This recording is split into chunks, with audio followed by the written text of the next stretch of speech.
তো স্বাগতম জানাইছোঁ টিভি ইণ্টেলিজেন্সৰ অন্য এটি ভিডিঅ'লৈ। আজিৰ এই ভিডিঅ'টো আমি অংগনবাদী কৰ্মী সহায়কালৰ ওপৰতে আমি আলোচনা কৰিম। তো এই ভিডিঅ'টোত হিমন্ত বিশ্ব শৰ্মাৰ এটা অংগনবাদী কৰ্মী সহায়কসকলৰ ওপৰত এটা গুৰুত্বপূৰ্ণ কথা এটা কৈছে। তো সেই ভিডিঅ'টো আপোনালোক শেষলৈকে চাই যাব, কি সেইটো গম পাব। তো আহক আজিৰ এই ভিডিঅ'টো আমি আৰম্ভ কৰোঁ।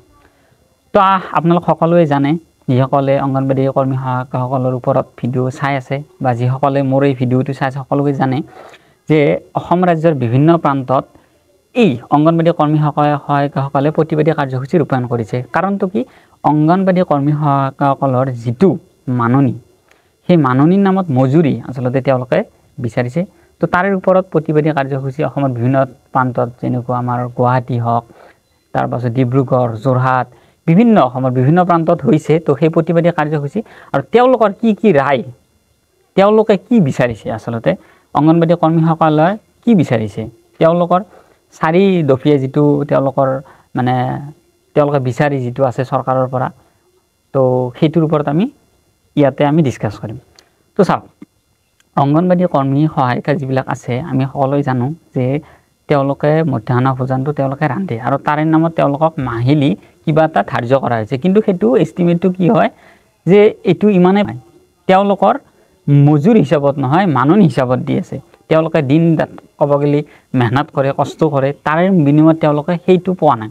আৰু হিমন্ত বিশ্ব শৰ্মা আপোনালোকে ক্লিপটো চাই ল'ব, কি এইটোতো যিবিলাক এইটোৰ লগত জড়িত আছে, মই ইলেকশ্যনৰ পিছত মাতিম এবাৰ।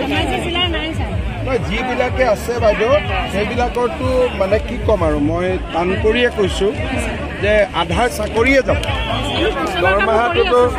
দৰমহাটো বঢ়াৰ কথা বাদ দিয়ক, চিটুৰ লগত থকাখিনি বিপদে কি কৈছে যে যিসকলে চিটুৰ লগত জড়িত আছে, অৰ্থাৎ CITU, centre of Indian trade unions, মানে যিটোৰ নেতৃত্বত প্ৰতিবাদী কাৰ্যসূচী ৰূপায়ণ হৈ আছে, সেইটো কি কৈছে যে চিটুৰ আণ্ডাৰত যিসকল মহিলা কৰ্মীসকলে জড়িত হৈছে তেওঁলোকক কি প্ৰদান কৰা নহয়, কোনো ধৰণৰ মাননিও দিয়া নহয়, মজুৰি দিয়া নহয়। তাৰমানে কি, প্ৰতিবাদ কৰিব মানা কৰিছে। চাওক, অসমত নহয়, বিভিন্ন প্ৰান্তত আজি এই প্ৰতিবাদ কাৰ্য হৈ আছে আৰু অসমত বিভিন্ন ক্ষেত্ৰত আমি দেখা পাওঁ যে প্ৰতিবাদ নোহোৱাকৈ অসমীয়াই একোৱেই নাপায়, সকলো ক্ষেত্ৰতে প্ৰতিবাদ কৰিব। আজি শিশু সবলীকৰণ বা কিবা কিবি অন্যান্য কিছুমান আঁচনি আনিছে, শিশুৰ অধিকাৰ আইন আনিছে, মৌলিক অধিকাৰ আনিছে, কিন্তু তাৰে বিনিময়ত কিবা এটা হৈছেনে? একোতো হোৱা নাই। যোৱা ভিডিঅ'টো সেইটোৰ ওপৰতেও আমি কিছু কথা আলোচনা কৰিছিলোঁ। আজি নাৰী সবলীকৰণ আনিছে, একো হোৱা নাই। চাওক, আজি কৈছে প্ৰতিবাদ কৰিব নালাগে, প্ৰতিবাদ কৰিলে তেওঁলোকৰ মাননি মজুৰি চব কেঞ্চেল কৰা হ'ব। কৈছে হিমন্ত বিশ্ব শৰ্মাই যে ইলেকশ্যনৰ পাছত আমি আলোচনা কৰিম, কিন্তু যিসকল চিটুৰ লগত জড়িত আছে তেওঁলোক এইটো নাপাব। আৰু মাতৃসুলভ হ'ব দিছে, ভাল কথা কৈছে হিমন্ত বিশ্ব শৰ্মাই যে ল'ৰা ছোৱালীবিলাকৰ লগত অংগনবাদী কৰ্মী সহায়কসকলে মাতৃসুলভ হ'বলৈ, তেতিয়াহ'লে শিশুটো কি হ'ব, পঢ়াত ভাল হ'ব। কিন্তু চাওক, প্ৰতিবাদ যদি নকৰে তেওঁলোকে কেনেকৈ পাব? আপোনালোকে দিয়ক তেতিয়াহ'লে। হিমন্ত বিশ্ব শৰ্মা ডাঙৰীয়া মুখ্যমন্ত্ৰী, মই তেওঁক আহ্বান জনাইছোঁ, তেওঁলোকক ৰায়টো দিয়ক। অজন্তা নেওগ আছে বিত্তমন্ত্ৰী, তেনেকুৱা এখন বিল এখন পাছ কৰক তেওঁলোকে। আজি যিবিলাক হ'ব লাগিছে তেনেকুৱা ধৰণটো হোৱা নাই। আজি 4টা গুৰুত্বপূৰ্ণ বিষয় দাঙি ধৰিছে। আমি গুৱাহাটীতো যাই পেলাই ধৰ্ণা দিলোঁ। প্ৰত্যেকবাৰ আমাৰ ডিৰেক্টৰ অফিচৰ কাৰ্যালয়ত আমাক মাতি লৈ যায় প্ৰত্যেকবাৰতে আমাক অপমান কৰাৰ নিচিনা হয়। কোনো ধৰণে আমাক ৰেছপন্স নিদিয়ে। আমাৰ ৰাজপথত আমি 1 নম্বৰ আমি নিয়মীয়াকৰণ কৰিব লাগে, 2 নম্বৰ আমাক মাননিৰ সলনি মজুৰি দিব লাগে, আৰু মজুৰি দিব নোৱাৰালৈকে আমাৰ 12,000 টকা ধাৰ্য কৰিব লাগে, আৰু অৱসৰকালীন সুবিধাটো ধৰিছে। কৈছে যে আমাক মাননি নালাগে, 1 নম্বৰতে যে আমাক মজুৰি দিয়ক, আৰু যেতিয়ালৈকে মজুৰিটো ধাৰ্য নকৰে তেতিয়ালৈকে আমাক 12,000কৈ দান মানে প্ৰদান কৰা হওক।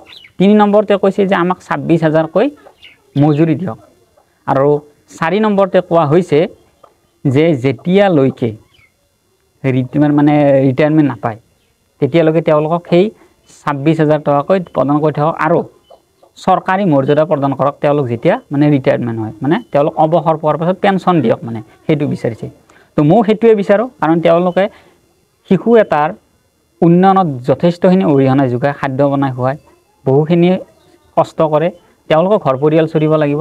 আৰু যিটো হিমন্ত বিশ্ব শৰ্মাই ডাঙৰীয়া কৈছে চিটুৰ লগত জড়িত হৈ থকা মানে হেৰিবিলাকে কি কৰিব নোৱাৰে কোনো ধৰণৰ পইচা নাপায় আৰু তেওঁলোকক তাৰে পৰা বহিষ্কাৰ কৰা হ'ব এইটো মই অনুৰোধ কৰোঁ এইটো কথা উঠাই লওঁ আৰু যি অংগনবাদী কৰ্মী সহায়িকা আছে তেওঁলোকৰ লগত ন্যায় হওক আৰু অতি সোনকালে তেওঁলোকক ন্যায় প্ৰদান কৰক অসমৰ বিভিন্ন ঠাইত এই প্ৰতিবাদ চলি আছে মই বিচাৰোঁ এই প্ৰতিবাদটো নহওক কিন্তু কি কৰিব মহিলাসকলে তেওঁলোকৰ নিজৰ প্ৰাপ্যটো কাৰণে তেওঁলোকে প্ৰতিবাদ কৰিব লাগিছে তো আশা কৰোঁ এই ভিডিঅ'টো আপোনালোকে ভাল পাব যদি ভাল লাগে তেতিয়া লাইক কমেণ্ট শ্বেয়াৰ কৰিব আৰু নতুন হ'লে ছাবস্ক্ৰাইব কৰিব তো অহা ভিডিঅ'ত সকলোকে লগ পাম তেতিয়ালৈকে জয় অসম ধন্যবাদ